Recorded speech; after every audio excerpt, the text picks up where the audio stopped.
Hi, so my name's Ivy, and I'm from London, South East, Lewisham. I don't probably know what else. Normally hear like a little brat, but I'm not in London right now. I see there. But it's so good to be in Birmingham. Just absolutely love being here. And also, me and Red have been working together for how long? Like 2 years. 2 years now.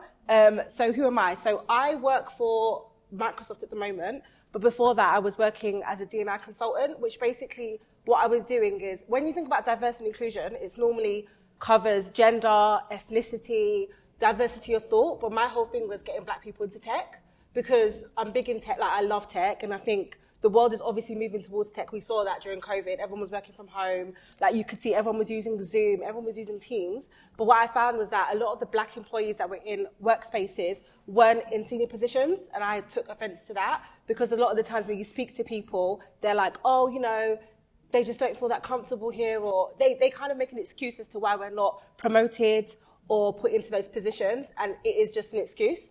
And I wasn't happy about that. So I had a lot of difficult conversations, and my whole thing is to increase the diversity and also just black people being in spaces where we're not normally at. But not only that, to make us feel comfortable in those spaces as well. Because when I started my career, I used to go to the kitchen, for example, to make tea. They'd be like, are you cooking jerk chicken? And I was just just make all of these remarks. It used to make me feel so uncomfortable, and I didn't really know how to handle it. I kind of felt isolated. So I went to do my master's in human resource management in Scotland. And what I found was that even though it's so bad, the qualification kind of gave me a bit of leverage. They rated me a little bit more. But then I come in with my big hoops, attitude, all of this. And it's not really what they expect. So they still treat you some kind of way. But I feel like through learning and through really working really hard, it's been a massive change. So for example, where I work now, we've introduced an apprenticeship program, which basically means that it's one of the only tech companies that will allow people to work in the company without a degree, which is, again, that's really diverse and stuff, because not everybody goes to university, not everybody thinks that going that route is the right thing to do. But from a personal thing, I come from a very working class background, single mum, a lot of love in the house, just not a lot of I always say I just didn't know what was next. I used to see when people used to get on the train with suits on, I used to be like, wow, he's got money, because that just wasn't in my area. So I didn't know what jobs meant. I used to be a talker, as you can tell, and I was like, oh, what does that mean? But I could have killed it in sales, but I didn't know that that was even a route. So I always say, for a lot of people who were like me, who grew up similarly to how I grew up, we just didn't have the knowledge to understand what we could do in a 9-to-5 or at work, or to increase our ability to earn, which is really important as well. Your ability to earn, provide, be independent, work for yourself. These are a lot of ways that we can really empower ourselves. So I'm very passionate about that. So me and Ren started to work together, and I'll let Ren introduce herself. But a lot of what we do is about that. We've had really great testimonies of people saying stuff like, oh, you going to a Black at Work session helped me, negotiate for more money in my workplace. So stuff like that is really important. So yeah, that's me. Thanks, Ivy. It's just fascinating being here. I'm like, why are we here? But it's a good thing. This wasn't, I don't want to say it was an accident, but this wasn't something that Out the Box set out to do. So I'll go back a little bit. Out the Box is an organization for young black creatives and professionals. So we host workshops, events, online content and webinars. And as someone that was kind of growing a community of amazing people, I knew that people were really hurting around the time that George Floyd was murdered. And I was getting a lot of DMs and messages about just what do we do as a network? How do we rally together? How do we actually bring change once and for all? So I wrote an open letter to the Out the Box community, and I put some recommendations at the end of the letter, and I said, one of the things that you can do is try and rally for change in your workplaces, kind of start where you are. But the problem was that a lot of companies didn't have anything set up for black employees. So I said, you know what? I'm going to create a safe space. I'm going to have a little drop-in session on Zoom where we can just kind of let our hair down, where we can kind of build each other up and just share experiences about what were happening in the workplace. And I enlisted Ivy, who I knew that was doing amazing work in HR and within the tech field and getting people hired. And I said, let's run a session. Let's do it for free. I think we sold out like 130 tickets in like a day. Like people were really eager for it. And you know what? It was such a good conversation. I was nervous because I thought, you know, people are upset right now. It might be a bit heavy. What if we don't know what to do or what to say? But it was such a light-hearted space. Like we were really serious about things, but it was light-hearted. It felt safe. People could laugh. People could speak about what they were experiencing at work. And we could also provide solutions. We didn't want to just have a space that was just to rant about this person's doing this to me at work and this person's doing that to me at work. We were giving like practical, important solutions. And then because of COVID, obviously we couldn't meet in person. So the first one that we had in person was in partnership with M&C Saatchi in London, which is like one of the biggest ad agencies in the world. And we brought it to their space. And then we also partnered with the London Interdisciplinary School, who kind of look at different solutions to solving world problems. So this was a conversation that they were really happy for us to have. So we're looking to bring it to Birmingham. So if you know that you don't have anything like this in your workplace and you want something where we can work with your colleagues, we can work with allies, we can work with you, please come to us at the end so we can send over a deck and then maybe have a chat with like your managers or heads of department. What do we have now? So normally we kind of would have me interview Ren or Ren interviewing me, but we thought to make it more tangible and for those who are working or are part-time working or are looking for work, there's situations that have come up in a lot of our talks and a lot of our sessions and people just don't really know what to do. So we've actually made we've got something quiz. something fun and you can all mingle together and work together. Yep. So we've got some sheets here. What time is it now? 12 past. So we've got until probably about 8 o'clock. Yeah. So until 8 o'clock, we're going to run this quiz. We're going to put you into groups. How many people are here? 1, 2, 3, 4, 5, 6, 7, 8, 9, 10, 11, 12. So it's 3 groups? Yeah, 3 groups. So we'll split you into 3 groups. 3, yeah. And we'll give you a sheet each. And you've got 10 minutes to work through the questions as a group. They're multiple choice and there's 5 questions. And then at the end, we want to know what you've answered and why. And then we'll kind of talk through it after. Okay, so team 1, what did you call yourselves? Huh? 3 sheets. 3 sheets. I like that. Oh, that's quite creative. Right. Team 2, what's your name? Because we're team 2, our name is Too True. Oh, Too True. All right. Team 3. So because some of us just finished work, we call ourselves Team 9 to 5. We love a 9 to 5. I hear that. Cool. Okay. So what we're going to do is read out the question, the multiple choice, and then we're going to ask each team to tell us what they picked and why, and then we'll have a discussion and more like a Q&A thing at the end. All right then. So sorry. 3 sheets. That's right, isn't it? 3 sheets. What would you do at work if someone made you feel alienated and alone, but you knew deep down it was specifically surrounding your race? For example, you're left out of important phone calls, not chosen for promotions, Black Lives Matter is being spoken about in the media, but no one says anything to you. Did you choose A, seek relevant support from HR and supportive networks, if available? B, keep it to yourself because you don't want to play the race card? C, respond straight away with no second thought? We didn't really choose any of those because we felt that we would respond, but after it's been done more than 1 or 2 times. Got you. Build up. Like build a case. We respond to it, but I wouldn't respond to our thoughts. Okay.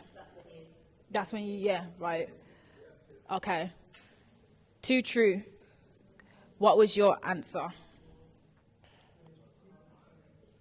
answer was A. Okay. Support from HR.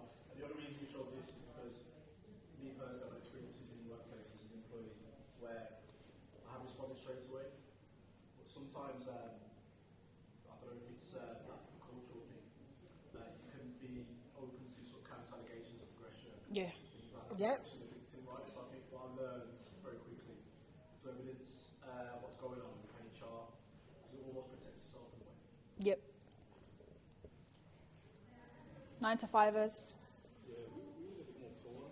I think all 3 of us had a few different answers, but I think when we've kind of ranked me on, I think the main one was B, keep it to yourself, because you don't want to play the race. Okay. To a certain extent, because, you don't want to respond straight away like the other team said. So for a first initial comment, you might want to keep it to yourself, but you don't come across as aggressive or someone to label you as you just put in the race card. So you constantly get in the workplace. Okay. The important thing to remember is with this as well, there's not really a wrong answer per se.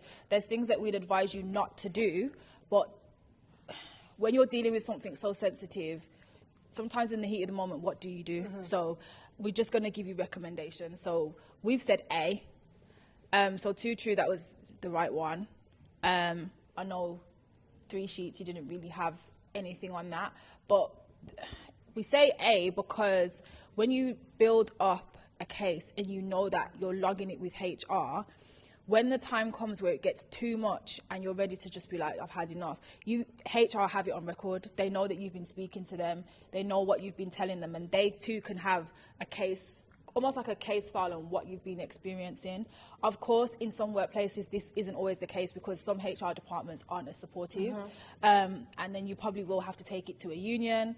But then at least you know that you've been doing everything you can so that if anything pops up, you haven't been labelled aggressive, you haven't been labelled, ridiculous, you haven't been, you haven't been labelled reactive.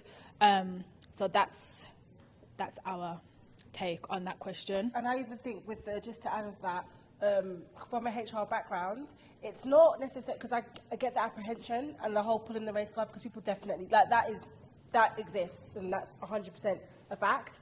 But it's kind of like how you record it. So, when something's a feeling, but it's really hard, right? Because you can't even say, you can't pinpoint it and be like, this person said this, that made me feel like this. It's a feeling.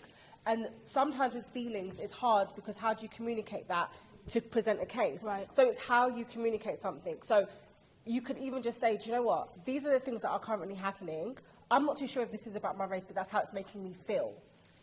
If you're kind of communicating that and saying that you're not putting it on them, I haven't been put forward for promotions, but these are the things that I've done that make me know, based off of, what is eligible for a promotion, I believe that I should be eligible for that. And then, you have your list of other things as well. If you then present it as, I feel like it's because of my race, you can't really debate that because you're not doing it in an aggressive way. You're saying it's how you feel, and you put it actually away from them and more in terms of yourself.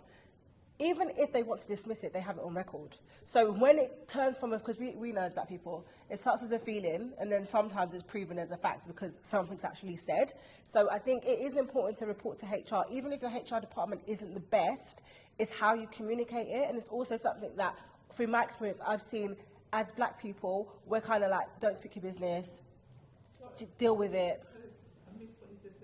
As black people, we're kind of taught, like, don't necessarily speak. Like, if something like that happens, swallow it. Like, don't say anything. Keep it to yourself. Carry on working. But through my experience, I've seen that with other races, not even just white races, because we have different people from different places in the world. They will communicate it.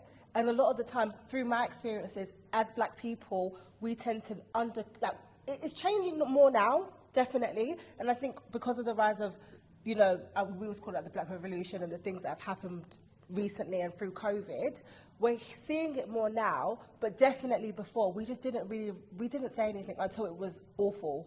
And I think we have to kind of empower ourselves to speak up for ourselves, but do it in a way where it's not necessarily saying, this is what has happened, especially if it's a feeling. So I just think that's really important. And I think that's the problem with microaggressions. You can't pinpoint them, you can't always call them out or name them, because sometimes it's not as overt as someone calling you a racial slur. It's just how they treat you, and you notice it because it's different to everyone else. So I think when you kind of write things down and consistently go to HR, they know, okay, they're not making it up. Yeah. They've been here to me with this on numerous occasions. So yeah. Number 2. Okay, so for the next one, it's you've been working. Yes.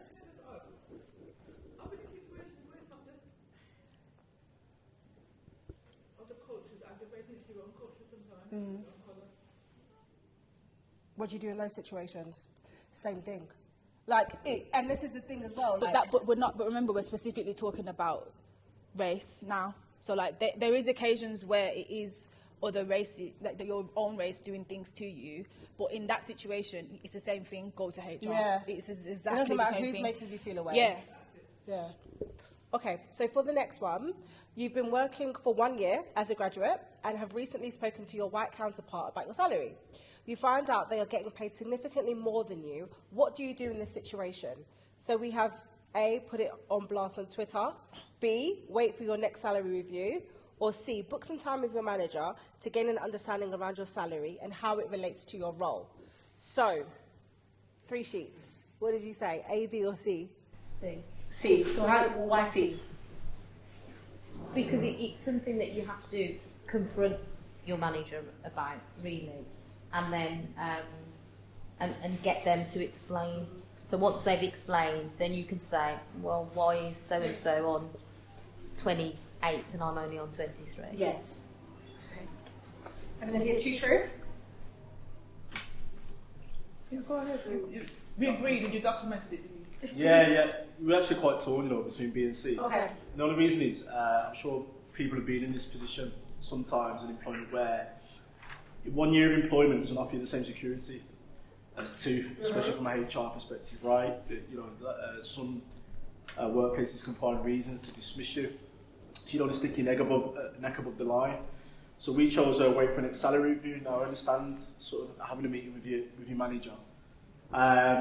But there are some people under different financial pressures as well within employment. So it kind of stops people from speaking up. Yeah. But I think a next salary review would give you the opportunity in the right environment, and that would probably come in year 2 anyway. So you've got that bit of protection as well in terms of employment. Yeah, we went with C as well. Yeah. Definitely think it needs to be addressed with the managers, just to gain an understanding of why somebody else is high salary and you're doing the same role, but it's also just making sure that managers are aware what you're worth as well. Yeah, it's important to know that. Yeah. So actually for this one we went with C, and I completely understand what you're saying because this actually happened to me. So early on in my career, my first role, well, I say my second role, was working as a diversity consultant, but I also did recruitment for the company. And at that time, I was on 29k, but there was 2 of us.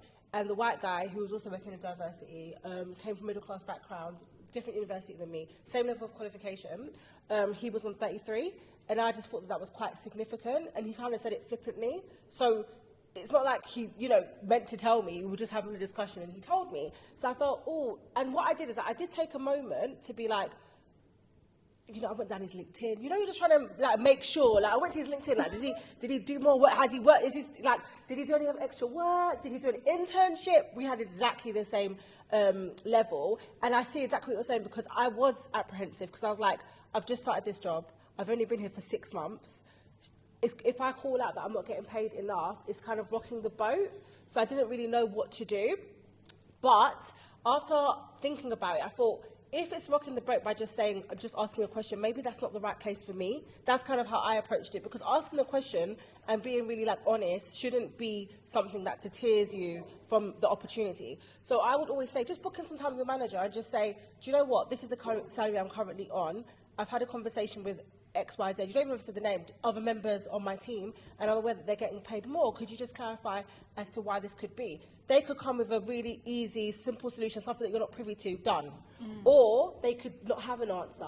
And then you could say, do you know what? If you're comfortable with that, you could say, on our next salary review, I'd really like for this to be taken into account. So it depends on how you feel about it, but I think there's nothing wrong with just asking the question. And often we feel like just by asking the question, it could really be, as what you're saying, it could make you lose your role. But then it's you have to really think, if me asking the question can do that, this might not be the right place for me. For you, yeah. But I completely agree with what you're saying. Do you feel like by asking that question, not you exactly, but just how you answered the question, what do you feel about it? No, I actually think C is the right approach. Yeah? I try to imagine not just myself, but other people who may be in a position. So I know the world that we live in, there are different financial pressures, people are under different pressure at home, in relationship, things like that, rent, that type of thing. So somebody might not take that chance. They might not have a good relationship with the manager. Yes.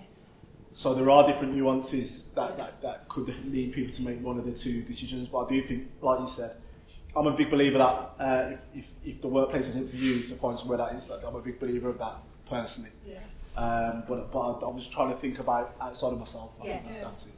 I also think as well, it's about advocating for yourself, because if you notice, some of the people that are on higher salaries than you, they open their mouth, they'll be in the manager's office, I need more money, I want a raise, and they'll get it because they ask. So I think you have to be open about doing that, Andre. Are organisations allowed to stop employees discussing salaries?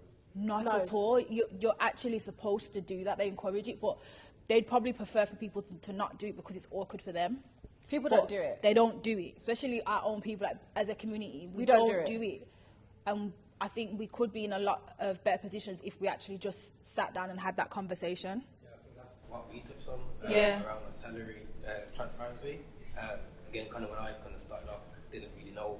I was quite quiet, but then you're like, oh, you know, these people like me. Let me just start putting feelers out. Let me kind of understand what people are on, and it's only when you start hearing certain figures, you're like, oh, okay, this is the kind of limit of the salary band, because your manager might say, you know, this is where we think you are, and if you don't really have a good understanding of, you know, the kind of the ceiling of your salary band, you might not think you kind of got the potential to get there, whereas, you know, you've got X, Y, Z over there doing the same role as you, same duties, and they're at the top.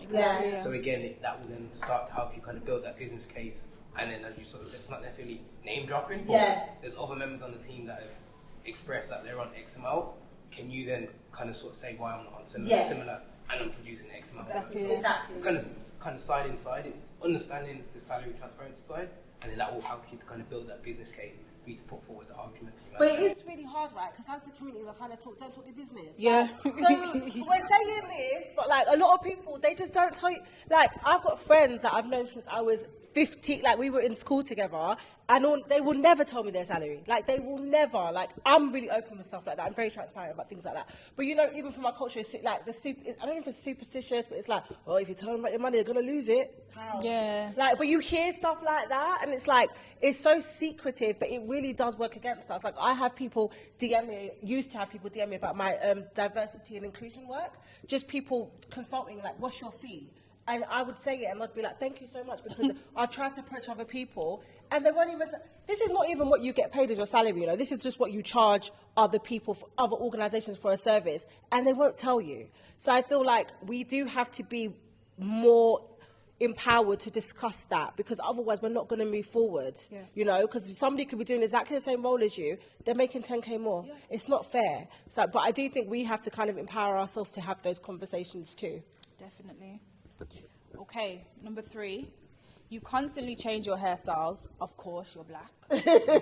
And your work colleagues constantly find something to say about this. What is the best thing to do in these situations? A, nip it in the bud immediately. B, raise a complaint with HR. C, keep quiet because it's just hair. 3 sheets. What was your answer?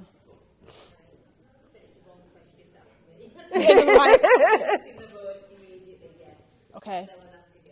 Thank you. I can't wait to get into this one. Too true. Similar thing to the first question, really, is to help keep a record of your concerns and your feelings. I feel like it's to avoid being labelled as lashing out when you're aggressive. You do respond. HR maybe I'll have a meeting, call a meeting with team meet with the individual that's causing the offence. Even provide some sort of education to that person about how you're feeling. And it's in a neutral environment, so you know, then everyone's on a level playing field in that, and it allows people to understand and move forward. So I'd say B. Yeah, we was torn with A and C. You know, some of us thought nip it in the bud immediately. I think I've definitely experienced it, and I'm the sort of person that would probably say something just to shut it down there and then. Some of us think it might be better just to, you know, just keep quiet. You know, they see it as more of a fascination. To us, it's just hair. You know, so I just want to keep quiet about it. You know. Okay. So our recommendation is definitely A. And I will say parts of B, but I'll come to that. So I think the thing is, when it comes to your person, your physical appearance, you as a being, and you're having to go into the same place day in and day out, and you know that is something that's personal to you, you do have to say, look, you don't even have to be aggressive. You can just say, look, I understand that it's different to you. It's not something that you're used to, but this is part of my culture. This is who I am. This is what I like to do. Can you please stop discussing my hair? It's not a topic of discussion. Simple as. And I think they won't ever, like Denise said, they will never bring it up again, because they'll feel like, oh, actually, I didn't realize that it was so offensive, or I didn't realize that I shouldn't, okay, let me not do it again. I've had an instance at work where I used to get it all the time when I worked at a magazine, and I used to shut it down immediately, and then I used to get apologies at the end of the day for a week, and they'd be like, do you know what? I really thought about what you said, and I'm so sorry. I didn't mean to do that. I just think your hair is amazing. I said, you can tell me it's amazing and leave it at that, but you don't have to ask to touch it. Yeah. I had one girl, can I touch your hair? I said, nope, absolutely not. And then she was like, oh, and then she kind of walked away. A few months later, she came back and she said, Renee, I was listening to a podcast about microaggressions in the workplace, and hair touching is one of them. I am so sorry, I had no idea. But she said, I'm also grateful that you told me no in the moment, and not let me actually touch your hair, because I wouldn't have been none the wiser. So I think you have to speak up for yourself, because it's your body, and I think that's your personal space that people are invading. So I think you do have to call it out. But I think if it becomes too much of an issue, then you do have to speak to HR. I don't recommend speaking to HR straight away in that case, just because they might be a team full of white people that don't understand what you're even talking about. So I think you do have to say, look, I spoke to them about it once, it's still carrying on. This is the education around black hair. Send them videos, send them articles if you need to. There's information on the internet, Google is free. And then at least then you know you've done the right thing and you've kind of advocated for yourself and you've protected yourself. I completely agree. And the thing is, I think we're also desensitized a little bit to it because it's such a topic of discussion, right? Like, but think about it, like, you're touching me. Like, can I touch your leg? Like, can I touch your breast? What? Like, I'm not being funny, but where does it, like, it's me. Like, I think that people don't really, we don't think about it like that. Like, it's me. Like, you're touching my hair, that's a part of me. What's the difference? You're touching me. And I think, like, we are used to that kind of question, but it's weird. It's really weird. Like, can I touch your hair? What? And it's so weird to me because I just think there's people who are white that are working in the workplace and they change their hair colour, purple, green, orange, and you will never hear a black person say, can I touch your hair? Because it's a different colour. So I think we do have to nip it in the bud and we have to stand on that too, especially if it makes you feel uncomfortable. Now, I know that black people are not a monolith, and I'm sure that there's people who are, they're cool with it. Monolith? Yeah. So we're fine with, there's other black people who may be fine with you touching their hair. I've seen it. Like, okay, yeah, go on then. Some people don't. They don't care. I think it has to stop somewhere. Yeah. And we have to collectively be like, it's not normal. Yeah. Yes. Like, you don't just. And even if they're not touching it, just to keep it as a discussion point, it's just weird. It is weird. There's a code now actually that's just been passed. It's the Halo Code. So in the UK now, it's now against the law to discriminate against someone based on their hair and their appearance, a black person in the workplace. I'll try and send the link out to you via newsletter, but was that last month? Yeah, Zena worked on that. And it's one of our friends that worked on it, and she's been campaigning for it for years about hair discrimination in the workplace and in professional settings. So it is, and there's instances where people are sent home from school because they've got braids, or they've got a fade with a little line, and it's like that's important to us as a culture, and you can't discriminate. But again, now with the Halo Code, it's basically illegal. Also, I feel like to do hair is somehow a little bit political to us. Yeah. Do you know what I mean? Like, and it shouldn't be, because what? Like, it's just ridiculous. But it is political. Like, I think the way that other cultures, perceive us, look at us, is based on our hair. Like me, I change my hair all the time, right? And like, I noticed that, like, I wear weaves, natural hair, all of this, right?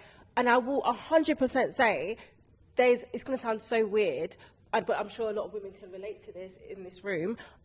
You are treated a little bit differently, and it's very strange. It's really, really, really strange. Like, when you got the silk press, it's very different when you've got your slip back and your braids. It's very different. Like, it's very, very different. And I think that is a very interesting. It's always been really fascinating to me because I find it very weird. But I think knowing that's why we have to kind of safeguard it and really be conscious about speaking up for ourselves straight away. Because I can see that the way that I present isn't typical for the way that women present. I don't want to say in my level of work. It's just not how they present. In senior positions, they just don't present how I present. But I make it a point to not make myself smaller to make people feel comfortable. So I think that we have to, and I love it. Like, I love when I see like people come in from different organisations to speak and they've got dreads and they're like just really comfortable in who they are, and they're like walking in. I love it, because it's like you actually do make people feel uncomfortable, but it's like, so what? Who cares? Like, I deserve to be here. And then it's an education for them to look past how you look into what you're saying. Yeah, the and judgment. Some of the brightest people I know, they don't conform to workplace standards, and they're important to the industries that we work in. Yeah. So, yeah. So you were going to say something? I remember seeing a couple of years ago on Twitter, and also about workplace. I remember in school, there's a child that went in, I think it might be photo day, and they had the dreadlocks, and the teachers got the kids out about I remember, yeah. And yeah, so ever happened to my child? I was cut out the school photo for my hair. Like, I mean, my end of year 11 photo, I'm not in that one. Because Is it animal? Animal, yeah. Because I had a little pattern in the side of my head, and Mr. Drake. I remember. He just sent me home. Yeah. And I just get my dad involved and everything to try and speak to the teacher. Because it's the end of year photo. And I used to go on in the entrance where everyone's just you want to be in that one, but yeah, just always had problems at school, man. And I remember, because I went to the same school, and I remember the guys, you guys used to get sent home a lot because of the patterns. Yeah. And it's like, how is that going to affect you from learning and learning and reading and writing? Exactly. It was just like the side. The side. So it's just, it's like a must. But I'm really happy with, I think, is it Gen Z, the one on below us, because generation. they're really on Twitter, they're really demanding change. Obviously that we did, and obviously the generation above did too. But now we're in this kind of world where it's just unacceptable. They're not having it. They're calling it out and saying it for what it is. And of course that's been done because the groundwork has been done from generations before their generation. But it really is empowering and makes you feel good to know that change is happening slowly. But it's happening. And that's why I'm glad about the Halo Code. Yeah. And that now it's illegal. So if that was now, you could have brought that up, and they would have gotten. Yeah.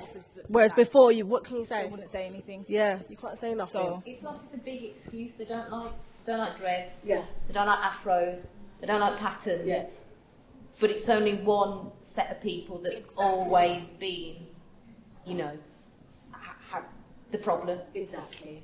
It's very strange. And then as well, I don't want to get too deep because we could talk about this all day. But then when you think about it, it's like we grew up relaxing our hair and perming our hair to conform, to make it easy to deal with, so that we could go into the workplace, we could get jobs easier. But then these things are causing cancer. Yeah. They're causing certain illnesses because it's dangerous, because our hair is not supposed to be tampered with. Yeah. And chemicals aren't supposed to be put on our hair in that way. So that's it anyway. We could have a whole Black at Work. Maybe we'll do another one on just hair. On just hair, but yeah. So I'll go into the next question. So you're unhappy with your work environment and have been raising issues constantly with managers, but nothing seems to be changing. What do you do? So A is stick it out and keep fighting for yourself. B, engage with recruiters and see what your next steps could be. And C, leave straight away with no backup plan. So, 3 sheets, what did you say? A, B or C? Well, I'm a recruiter, so we've gone with B. So yeah, well, I think we would have gone. Everybody would have gone with B. B? Yeah, I said definitely not C. Yeah, we wouldn't leave that plan. You said B. Yeah. Too true.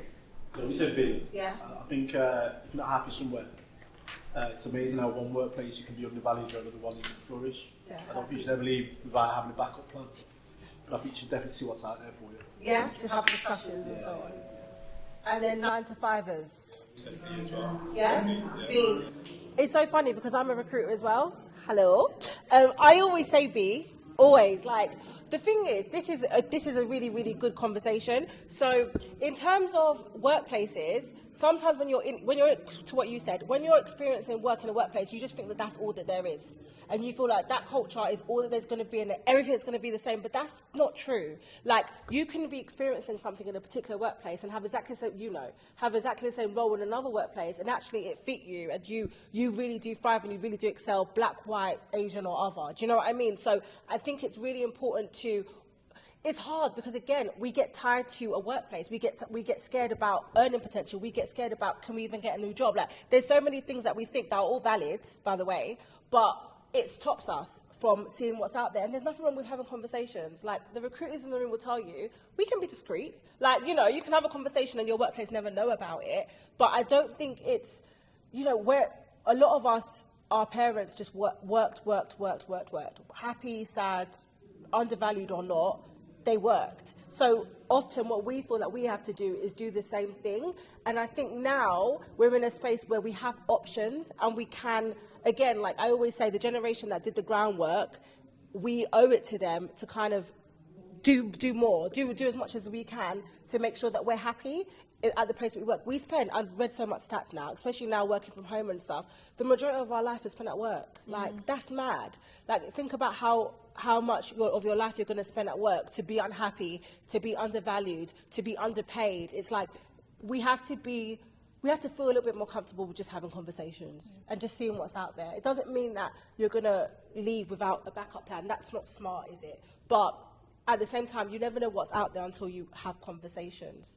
What did you guys like think about it? Like, have any of you been in that situation? I was going through recently, so I've just started my new job. I was at the job beforehand for a little bit, just over 2 years. I think in the last year, 6 months, I was like, I'm over this. Really? I worked in accounts department, so I did the payroll, and we were doing the Commonwealth Games. During that, a lot of things went wrong. So I had a holiday that was booked, bought my laptop on holiday and spent a day working all day just to make sure people got paid and whatnot. And I was like, yeah, I've had enough. So I kind of went through the motions. I went through the sticking it out, but then came back from holiday and I was like, yeah, I'm vexed. Notice. Yeah. So I kind of left straight away. But within that time, I also knew about recruiters. So within that time, I handed in my notice. I worked a month. And within that month, spoke to recruiters and got a job. Brilliant. Went through. So I kind of went from A, B to C kind of thing away. Were you worried, like, during that time? If I'm honest, I kind of wanted a bit of time off anyway. Like, I think the way of how the workplace was so intense, I wanted a bit of time just to relax anyway. And I've got other things that I do on the side, so it was more like a situation where I'll put my focus into those side, things. which was a little bit more. But yeah, that was my situation. I'm glad it worked out for you though. Congratulations on your new role. Yeah, I think as well myself, I'm kind of at the tail end. I've just left one job and gone to another in January, and yeah, where it sort of said unhappy with kind of work environment. So my situation was because of a work restructure. So what I'd sort of say, anybody that ever faces a work restructure or anything, the feeling of change, kind of uncomfortable situation, being put in a department that you don't really want to go in. Again, I was in a similar situation to my friend where I kind of had to weigh up, okay, do I stick it out? Not really sure what I want, but then I kind of had to understand, you know, what are the values that matter to me. Yes. And sort of, if I'm going to look elsewhere, what is my next step? What are my goals? And I sort of got to this sort of stage where, when we kind of touched back onto the salary transparency, I then had to understand, okay, in where I want to go, I might have to kind of revert and actually, in terms of gaining experience, I might have to take a bit of a pay cut to get to where I want to get to. And that was a bit hard because I was very comfortable in the culture of the company, but the role itself was very different. Very, I wouldn't say challenging, but just wasn't for me. Yeah. So again, that kind of period of uncertainty was a very big challenge for me at the time, but kind of over that hurdle now and kind of found something. That's amazing. Congratulations. I was in this situation twice. So my first tech role, I was fired. Let me tell you something, yeah? I was fired, and I cried. I don't know if you knows about London, but I was on the train crying for 2 hours. When you can't even breathe, I was bawling. The thing is, though, the reason why I say this is because I was so shocked, but I knew, you know when something in your gut tells you quit? So something's going to happen, leave this job. Of course, I didn't listen. I was getting paid cushy, but it wasn't a good cultural fit for me. Basically, they used to say, that's where they told me about, you're making jerk chicken. I would always snap back. So if they used to say something racist, I'd be like, probably shouldn't say it now, but I would snap back in exactly the same way. And I knew these people are going to get rid of me because I'm the only black person in the whole office. They're going to get rid of me. And they did. And I can remember when they called me into the room, they was like, yeah, we're letting you go. And I said, are you joking? I actually thought they were joking because I was that shocked. I've always been a bit of an overachiever with work, academics. I couldn't believe that they had the audacity to let me go. It was a lot of pride in it. And I cried, I don't even think, when you don't even know you could even cry that much. I cried so much, yeah? But I say it to say, it's really important that you listen to that thing inside you that tells you it's time to move on, because often you feel it for a reason. There's a reason why you feel that you need to move. And when I was 5, that was the biggest lesson to me, because it taught me it was the biggest lesson. Like in any role that I do, I need to feel fulfilled, I need to feel comfortable, and I need to be happy within my role. We all know that work isn't always happy, it's not always good, but you need to at least enjoy what you're doing and like feel valued where you are. And I think for a lot of us who've been working for such a long time, I think that's just what you deserve at this point. And I think it was a massive thing for me. So I would always encourage people, because when I was fired, I didn't have a backup plan. So I was out of work for like a month, and I just felt like, I wouldn't say into depression, but I just felt, you know, when you feel so undervalued, it affects how you view yourself. So I feel like it's always important to have those conversations, because recruiters will tell you, you'll be good here.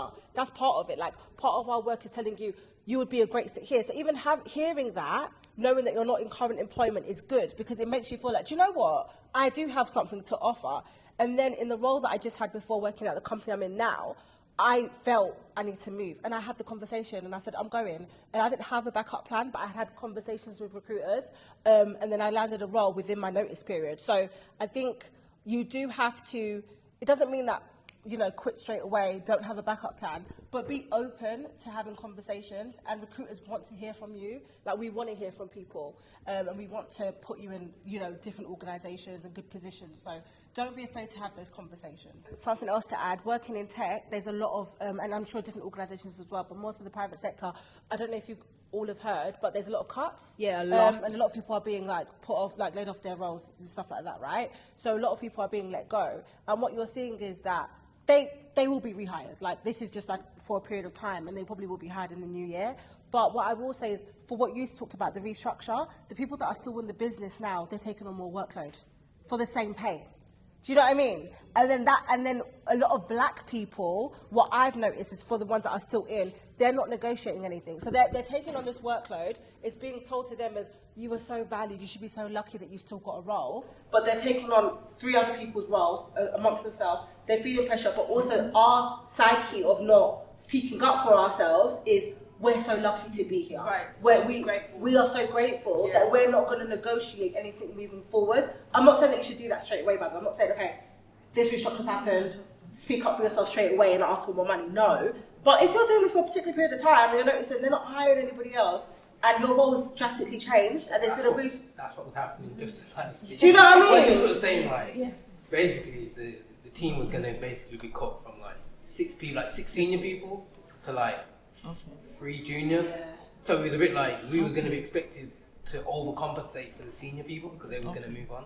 So as you sort of said, we were definitely not going to get paid senior wages. You know, but you're doing the work. But we're doing the work, and you know, the role, you know, the team kind of expecting a lot. So definitely. And businesses do that. They do that, and you know what they rely on? They rely on people who are reliable and are not going to fight back. Right. That's who they keep. They rely on the That's job, who they keep. the yes people. They know you already. They've already got your profile. They already look at you and be like, he's not going to cause an issue. He's not going to cause an issue. So they just stay there. Yeah. So I think it's really important.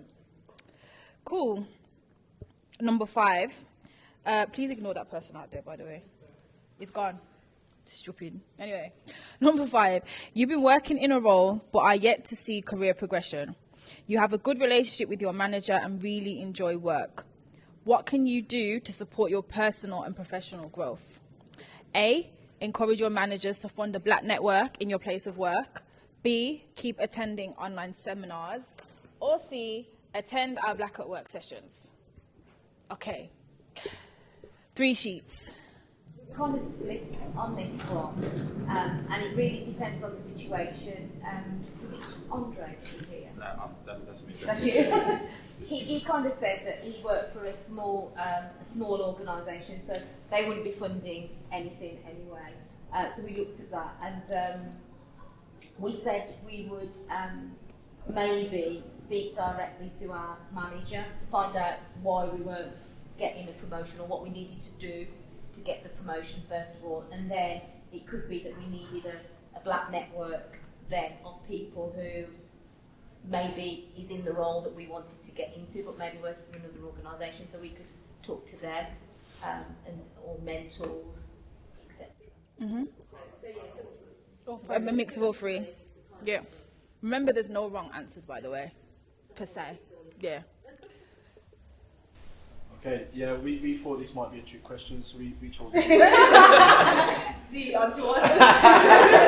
Yeah, we chose all three purely because, you know, if you're noticing that your career isn't progression, all the answers are really positive to show sort of continuous learning, upskilling, understanding, and helping the workplace to be educated on how to spot talent within different cultures as well. I think so.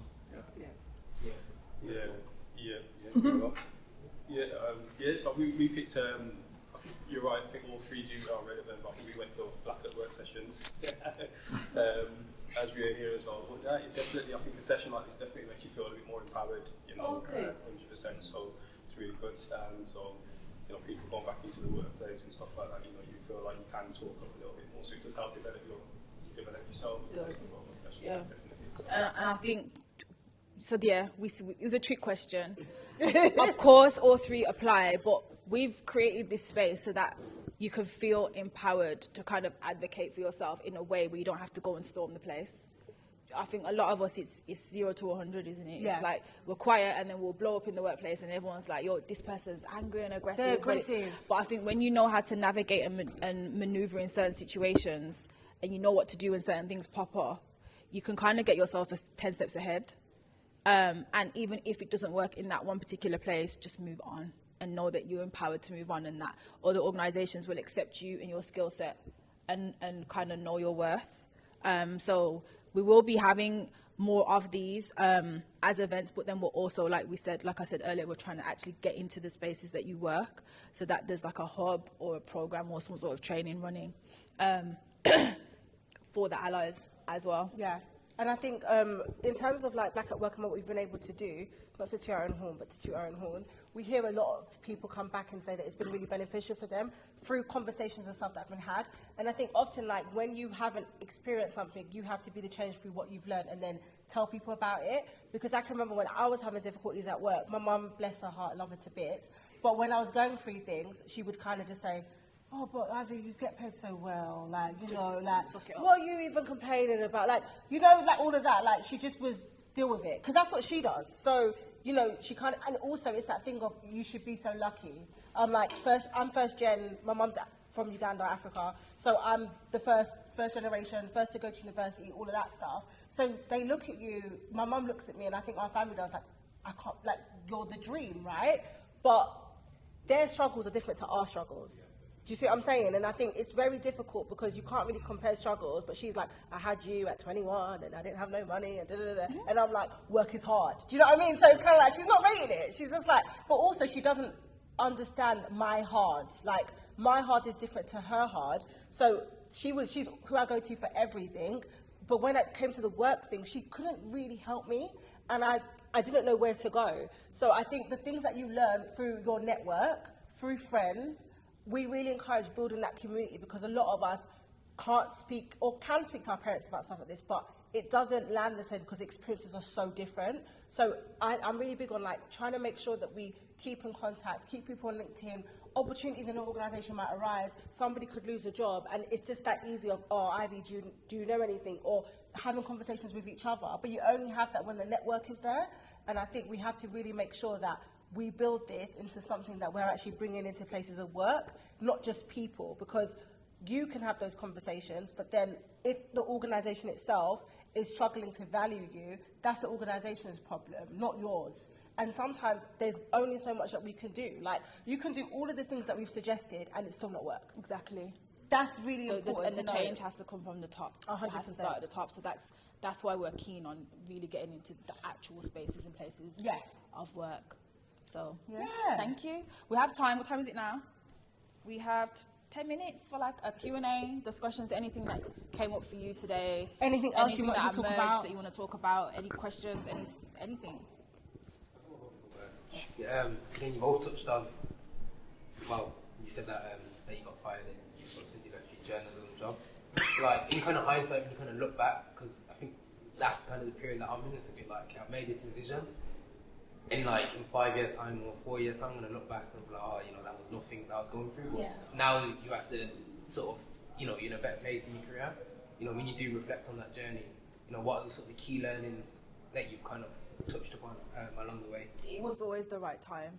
I think for me, I I had a backup plan because I have out the box. So we do blackout work and other things, and I was freelancing writing as well. So it's not like I didn't have anything that I could use to make money. I think I just didn't have like a set thing where I was like, okay, I'm going to be making this each month. Whereas when I was working full time for the magazine, I knew I was getting at the end of every month. So I think for that first 6 months, I think I had a bit of a crisis because I was like, my identity was wrapped up in writing and journalism. And I thought, oh, so what am I then? What do I do now? You know, everything was on my head. Like I had rent to pay, bills to pay. And obviously I made ends meet every month, but every month it was like, ooh. And I thought, honestly, I had moments throughout that whole year, this 2018, where I was like, have I done the right thing?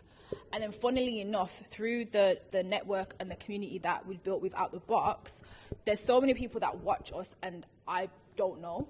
So I had a foundation reach out to me and they were like, we've been following you guys for a while and we want to get in touch about working with your youth network. And at the time, I was looking for part-time work within like media communications. And then, no lie, the lady said, oh, we also have a communications role going for a communications manager. Do you know anyone in your network that would apply? I said, I'll do it. She was like, please, please, please apply. Got the job, of course. And that was through what I'd already built. So I think sometimes you have to kind of think of it as, it's not a mistake. It was meant to be. You're just not going to see it straight away. And like I said, things changed drastically when I left that place anyway. So if I hadn't gone when I did, I would have struggled anyway. So I think hindsight is a good thing, but sometimes hindsight takes ages to come. Yeah. It takes ages for it to pop up. So I think just trust that you've done the right thing. And that even if you're not happy where you are in the new one, there's always something else waiting on the other side. And I think for me, it was very different because I was fired. So it wasn't a decision that I made. But I think I'm a believer in it, so I believe in God.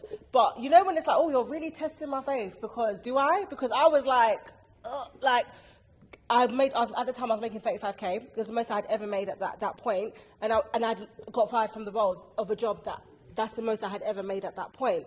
And I was thinking, I'm never going to make that. Like, you know, you're just like, you're so I was like, I am never going to make that type of money ever again. I was like, it's done, I'm done. And I could just remember saying, I'm done. And I was like, I was 25. And I'm done, like, really. And I was just like, oh my goodness, like, I literally couldn't believe it. And I really struggled with it for a long time.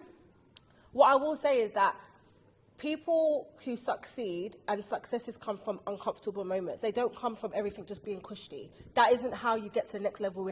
If you think about your life and how you get to the next level, it's never through peace, harmony. You have to be shaken up a little bit. Like, you have to make difficult decisions, difficult conversations. Something mad happens, and then success is always on the other side of that mad thing happening. So for me, as soon as I was fired, I didn't take it well. Crying. I think I literally used all my tears. And then I was like, okay, what do I do? It also taught me that organizations will let you go. Like, they will let you go. Like, you think you're so important, you're busting your ass, you think you are so important. When they're ready, they will let you go. So for me, it taught me two things. Like, number one, I was very dependent on organizations for validation of who I am and what, so I had to let that go, and I had to kind of look within. Number two, it taught me to try and have different sources of income. That's obviously easy to say, but it's very hard to do. But I tried to do that, like really tried to save my money as well, because at that time I didn't really have savings. So that was a learning, like save money because you could be let go. Like, didn't know that, just living my life. And then the other learning was, that's when I started to become a consultant, because what I felt like was really empowering is that I could do contract work, which at the time you think is like, how do I get into that? But recruiters are so helpful when it comes to stuff like that, right? So there's different contracts that you can work on for different periods of time, 6 months, whatever. And that is how you're not as dependent, because you know your contract's done in like 6 months, you can have like a month, and then you just go for another contract. Like that happens. And I think for me, on the other side of it now, I feel like everything I've done now, I make more than double of that 35k. So I feel like you really do learn that, like, bad things happen so good things can happen. That sounds crazy, but that's what it taught me, that bad things happen, difficult thing happens, you're going to be put through the fire. But on the other side of that, if you use it correctly, you'll get to where you need to go, truly. Like, and most people who have been through those difficult situations get to the other side. And you won't. How else you going to grow anyway? Yeah. How else? You even said you were too comfortable. Yeah, it's cushy. You have to. It's cushy. That's what we're saying on this table. Kind of, I was going to go back to salary because I think that's always a big talking point, especially on like black individuals. And even like when I got to, it's kind of similar. It's a bit like, as you sort of said, I don't know if I'm going to hit this again. The figures that I've been on, I'm just so comfortable. Money's good, everything's good, lifestyle's good. Yeah. Going on this many holidays a year, buy this when I want. Everything's just cushy. Yeah. But I think this is kind of, I wouldn't say shaking me up a bit, but it's kind of a bit like taking me kind of outside my comfort zone, a bit like, hey, I need that kind of hunger. Kind of, I wouldn't say a restart, but just more of a, okay, get your head back. It's next level. Yeah. Think about like, you know, you're playing games and you got the boss at the end. This is the boss now. And you know you're comfortable on a level, you're like, I can fight, I know what I'm doing now. And then the boss comes and you're like, how am I going to get out of this level? And you beat the boss and you go to the next one. Yeah, it's literally just like, it's literally just like that. Can I ask a question? Hey everyone, I'm Amari. Hi, Amari. Do you guys have any tips on like ways in which, like, as black people, we can network and build like a network? Because, you know, as my man was saying earlier, we was talking about cost of living, all these things. A lot of the time when you're the only black person in these companies, you feel like this is good, and it makes you want to stick it out more and work through things more. But I find, because I've been to all the black at work events now, it's one of the best things in reminding me of, like my man was saying, helping you step into your power.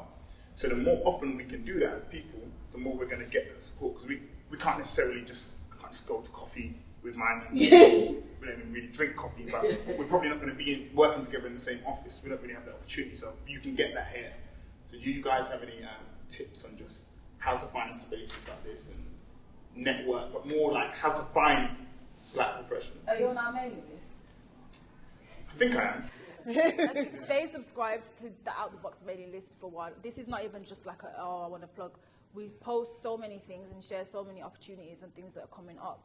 We also, I can speak about it from a community building perspective because that's part of the services that we offer as well as Out the Box. Like, we've been building community for coming up 10 years now, and it's been a lesson for me in how to really engage with ourselves as a community.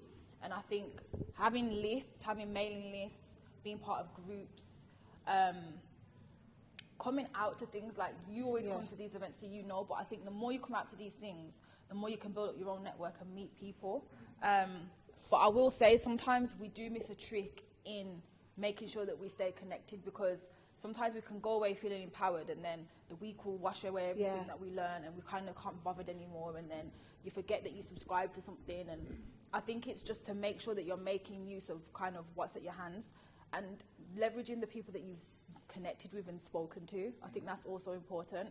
I always say, following up with people, I always say, like, sometimes we go to events and we're like, okay, I want to speak to the biggest person in the room. I want to speak to the brightest star in the room because they've got all the answers. Meanwhile, the lady next to you probably knows more than that other person. So I think sometimes I always say this, and I rinse and repeat this saying because it's so true. Issa Rae says network across. Like, network with the people that are next to you. Like, I knew Ivy through her brother for years, and it wasn't a working relationship type of thing. It was just, you're like family. Yeah. So when I knew that she had a certain skill set, so when I created this, I came to her. I said, look, this is what I've got going on. This is what I want to do. You're perfect for this. Let's do something together. We did it. And that's how you kind of build, that's how you build community. LinkedIn is the best thing I've probably ever used for my career, because my LinkedIn could be sitting there dormant for months and I'll get an opportunity to just pop up in my inbox just because all my skills are listed and they're there. You can build lists on LinkedIn, so you can create lists of people who are in different networks, who do different things. So I think utilize what's already there. I think sometimes we try and go looking for other things when we've already kind of got the people and everything that we need. I've been thinking about creating a group chat for Out the Box, or some sort of group chat where we can kind of use different channels for different things and just have everyone in one place, or a Slack or something. But keep your eyes peeled for that sort of thing, because I've been busting my butt trying to build community and trying to keep everyone together and trying to empower everyone. So yeah, I think for me, like, also from what Ren's saying, she knew my brother, but Ren's my girl. Like, she was invited to my birthday. We partied, like, that's my girl. So I think, I don't know if it's the same for Birmingham, but I'm from London, I'm from South. So South is notorious known as being a bit, like we've got a chip on our shoulder a little bit, which basically it's not the playground to make friends. Like, you don't make friends, innit? Like, the people that you grow up with, they're your friends, and that's it. Like, that's how we're raised. We're raised to be very unfriendly, like, in the area that I grew up in. So I have the same friends from when I was in secondary school, primary school, rarely made any friends in university because I still had that mindset of being very wary of people, being standoffish. That doesn't serve you. Like, when you get into your adult life, yeah, most of my friends are still in ends. Like, a lot of them aren't, I don't want to say, like, a lot of them had kids earlier on and have a family and work in different professions than me. So what I found is that when I had certain struggles, I couldn't go to my friends. Like, because there was no, like, we rely on everything else. And I'm also against the saying of people, when people say stuff like, oh, the 5 people around you, look to the 5 people around you because as good as they're, like, you go to your friends for different things. You've got a friend that you party with, and that's great. You've got a friend that will give you the best advice ever. There's friends that are fantastic mothers, and you need them in your life. But also, I don't think you should get rid of them because they're not making as much money as you. I think that's ridiculous. But on the other side of that, you do need friends that you could talk to for where you are in your life. Like, you need that. And I think that whole Drake song of no new friends, that's really bad because it's not, like, no, you should make new friends. And I think we struggle to do that when we get older. I struggle to do that because of where I'm from. I think as a community, we're like just a bit like, not all of us, but I know for me, I'm just like, oh, I don't know I don't know what that person wants from me. Or if a guy talks to me, I'm like, he's trying to move to me when he's really not. But do you know what I mean? Like, it's just always a bit like, you're always snidey. And I can say for me, I've made a really good friend this year, and she's working and she has her own business. And I don't have my own business. I do contract work, I work a 9 to 5. So she inspires me so much. But if I wasn't open to that friendship, I wouldn't be able to learn from this person. Like, that person wouldn't be in my network. So I think we also have to really try to build genuine connection. Because I think when you make genuine connections like this is what we've made just through me liking Ren. Just through her being at the house sometimes and talking to my brother, working with my brother. I just liked her. That was it. I didn't really know about Out the Box at the time. Yeah. Didn't really know what she had going on. We just have a laugh. I liked her. And then we built together. So I think at our age, where we are in our lives, please, obviously don't force it. If you click, you click. If you don't, you don't. But be open to making genuine connections and genuine friendships. I think that's important. And follow up. Follow up is the key. Again, the space that you see now is run by one of my closest friends, Jamelia. And we met at a business networking event just as I think she was just starting this. And she followed up with me about 6 times via email because I kept missing the email. And she was like, hi, it's me again. We met at this event, just connecting. Hi again, just following up, just bumping this to the top of your inbox. If she didn't do that, our friendship wouldn't be where it is today. You guys wouldn't be sitting in here today. So I think follow-up is important. Yeah, some people feel like, oh, I don't want to bother anyone. That's another thing that black people tend to do. It's like, oh, I don't want to bother nobody. I said once and they didn't get back to me, so I'm just going to take it as they don't want to speak to me. No, it's not that. I kept missing their emails because there was something wrong with my inbox. And I think our web servers were down at the time, so I missed the majority of them. But if she was to be prideful and be like, no. Yeah, and because she knows the value of following up and networking, she was persistent. So anyway, I'd just say that to say follow up is important. And don't be weird about it too. Like, there was a girl that I worked with in a call centre, and we just lost touch. Like, we got along really well, and then like 2 years had passed, we just lost touch. And she messaged me out of nowhere, and she was just like, oh, hi Ivy, it's been a long time, would really like to like catch up over a drink. And I showed it to my mum and said, what's wrong with her? Like, I literally thought something was wrong with her. I said, why she, like, I just couldn't. My mum was like, what's wrong with you? Like, she just wants to go for a drink, what's wrong with you? Like, you know her. I was like, yeah, we weren't speaking in 2 years, so what's she going to tell me? Like, you don't know what could have come out of that But we went for the drink. Exactly. She literally has been, like, literally just wanted to catch up, remembered our friendship, was like, no, like, time went away, but I see all the good things you're doing. We have a lot of things in common. And now we speak, like, every week. So also, don't be weird. Like, we also have to reflect on ourselves and see where we're going wrong too, and where we're kind of, like, stopping ourselves from, you know, building our own networks. Yeah. Progressing, exactly. Exactly. Anything else? We are finishing now. Yeah. We have goodies for you as well for participation. Thank you so much. So thank you for coming. Thank you for participating and sharing your work life. Yeah, we've got networking time. Finish the snacks, please. Yes. There's drinks left. There's water. A lot of water there. Again, mingle. Talk to somebody. That you don't know. Birmingham's a big place, and I know there's only like 1 degree separation here, but still, it's small. It's true. There's literally like 1 degree of separation. What's that? So someone knows someone knows. Oh, really? Literally. Really? Yeah. You definitely know someone I know. Yeah. You know someone. So, but yeah, still network, still talk to each other. And yeah, thank you for coming. Keep an eye on your inbox. We'll send feedback forms and we'll send more information about what we're doing. If you want us to come to your workplace, please do tell them about what we're doing, or just come to us at the end and we can arrange something. And yeah, thank you. Thank you. Thank you.